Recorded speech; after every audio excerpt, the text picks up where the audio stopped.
Hey fellow artists, so today my drawing companion Willow and I are going to show you 5 things that aspiring artists do wrong when it comes to realistic drawing. Stick around because the last one might kind of blow your mind and it's super simple. So the first thing that nobody really talks about is making sure that you have a really good reference photo.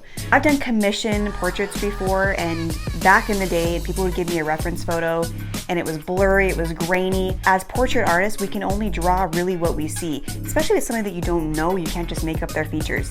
So don't be afraid to ask them to give you a better reference photo.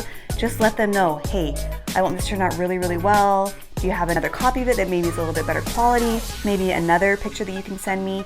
Reference photos are so important. So make sure, even if you're just practicing, get something online, get a stock photo, whatever you want to do. Make sure it's high quality, it's really good so you can see all the detail, all the features that you want to see, and then you can put your personal touch to do whatever you want with it. Mistake number 2. So especially when you first start out drawing, you think that, oh my gosh, I'm cheating if I use some type of a guideline, some type of a grid system. No, do not feel that way. I can assure you that most, if not all, professional artists, the ones that you see, they're drawing these huge portraits and these hyper-realistic drawings, they are using some type of a system.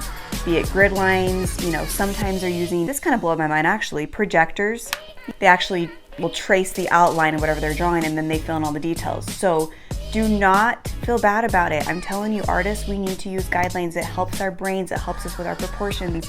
I personally love using grid lines. I'll outline whatever I'm drawing and then, kind of speeds things up so you can work on the fun part, which is doing the lighting and the shading and really making it come to life, and then put your personal touch to it. Mistake number 3, a lot of people when they're drawing, they're actually looking at the drawing and they're drawing an eye, they're drawing a nose, whatever it is, they're drawing a face. And if you look at the whole picture, you're going to be overwhelmed. So I learned back when I was a teenager that it really helped me to just focus on one shape at a time. When I'm teaching drawing classes, I'll ask my students, like, what does this shape look like? We'll kind of joke around about it. This looks like a half moon or a rainbow or whatever. And then we draw that shape and then we build on it.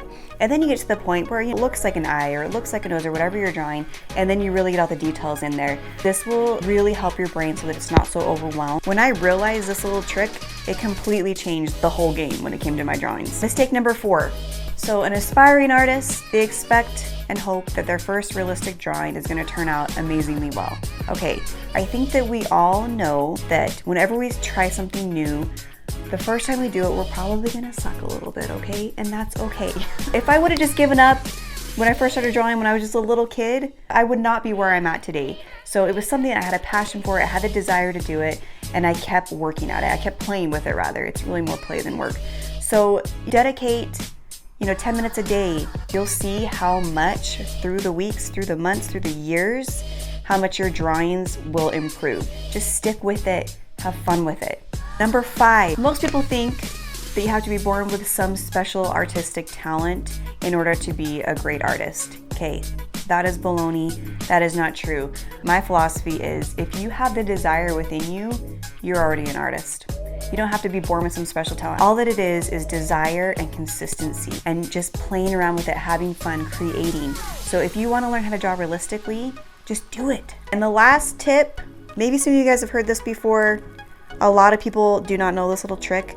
When it comes to realistic drawing, you're at the end point, maybe something's off a little bit and you cannot figure it out. I have been here so many times. Super simple, kind of mind-blowing. It works so well.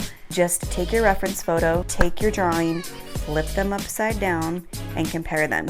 So what this does, instead of our brain looking for, oh, that's an eye, that's a nose, whatever, when you flip them upside down, it helps you look at everything as shapes, as I was mentioning before. So that can help you adjust. It might be something so simple that's off, but your brain can't see it until you flip it upside down and it changes the drawing so that it doesn't look like an actual human face.